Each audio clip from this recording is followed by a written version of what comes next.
there is a principle called wu wei. Wu means none or not, no, negation. Wei has a combination of meanings. It can mean action, making, but the best translation I have found for it is forcing. And so wu wei is the principle of not forcing in anything that you do. Now we know when we watch any performance of an artist, be it a dancer or an actor or a musician, we know immediately when the performance is forced.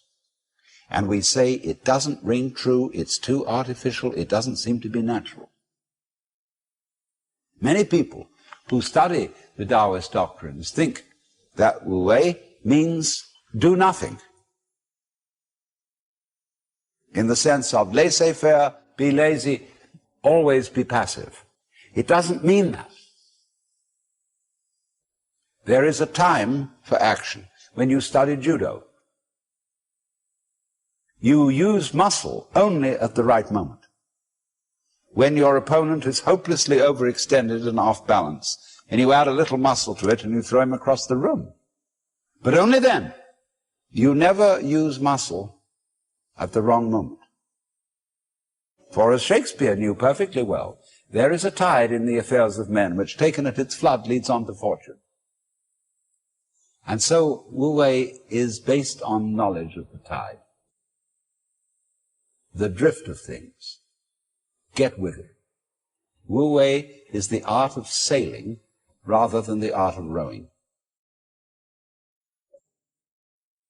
So, one of the most famous sayings in the Lao Tzu book is superior virtue has no intention to be virtuous, and thus is virtue. Inferior virtue cannot let go of virtuosity, and thus is not virtue. So one could also say, the real wu wei is not intentionally wu wei, and so is wu wei. But inferior wu wei so tries to be wu wei that it isn't. In other words, this is saying wu wei is not a matter of cultivated passivity or even of cultivated spontaneity, because there are people who think that they are released, that they have realized that they are the Tao, as all of us in fact are, or that you are, to put it into Vedanta terms, every one of us is the Brahman, the eternal self of the universe, beyond all description or classification or thought. And say, okay, baby, I'm that. Now I'm going to have a ball. Well, what kind of a ball do they have? Well, what they do is they look up the rules on which society runs and do the opposite. Well, that's still running by the rules of society. And it's the mirror image in reverse. That's not spontaneity.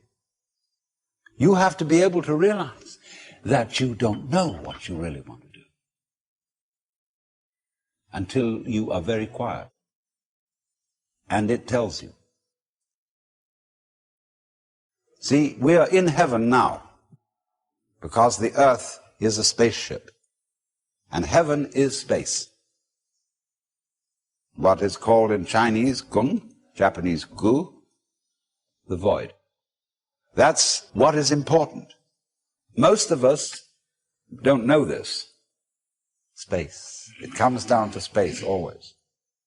Space, which nobody can define, nobody can imagine, appears to be nothing, is the foundation of the universe.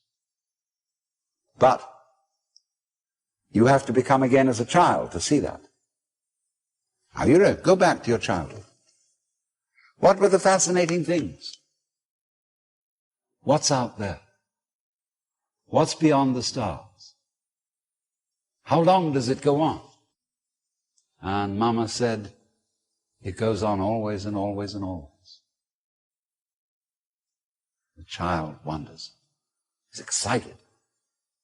That this is something that never ends. Then the child asks about time. How long ago is long ago?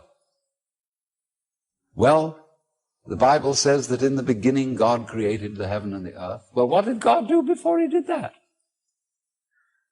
Well, as one person said, he sat up thinking punishments in hell for people who ask silly questions. But still, that's only a joke. And the child thinks of God going back and back and back forever, never beginning. So in the same way you think about death. Go to sleep and never wake up. Never. Why, it would be as if you never had existed. Not only you, but everything else. Which is, of course, the way things were before you were born. You know, how about waking up after having never gone to sleep? That's quite a thought. There's something fishy about it all. So we get a funny feeling when we think those questions really through. Very funny feeling. And children, you see, love to get into that funny feeling. Children do all kinds of weird things. They like to spin around as fast as possible, so they watch suddenly the whole ground goes tilting. They do this thing, giddy, giddy, giddy, giddy with their eyes, and they go,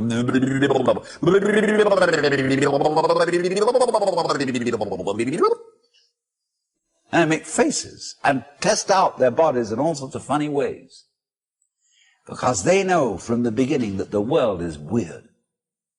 A strange thing. Because everybody knows what it's all about. Only they won't admit it. Being brought up is being taught not to admit it. Because you know very well what's going on. But in order to find out once more as an adult, you have to become again as a child. So what does that involve? It means, ladies and gentlemen, would you please check your ideas and opinions at the door? First of all your philosophical and religious views, all your logic, because I say check it at the door advisedly, because you can pick it up again when you go out if you feel unsafe without it. I'm not trying to argue you out of your opinions and views. I'm merely suggesting that for the sake of an experiment, you temporarily suspend them and view what is as if you didn't even know how to talk. Red is not red, blue is not blue. Hard is not hard, soft is not soft. Male is not male, female is not female. There is just this jazz. It will not be possible to compel yourselves into this way of looking at things, because what Buddhists call habit energy is going on. And as I talk to you, you will find yourselves thinking in a compulsive and habitual way, this is red, this is green, this is something, this is nothing, this is solid, this is space. All right, but treat those thoughts that are going on in your head in exactly the same way as if they were, see? That's all they are. Like shapes in the spray as the sea breaks on the rocks. Now, please don't get agitated that this is an anti-intellectual point of view, that this is undermining the value of logic and reason and so on. That we'll bring all that back later when we need it. But just for the time being, let's simplify. Close your eyes. Listen. What do you really and truly, honestly, hear?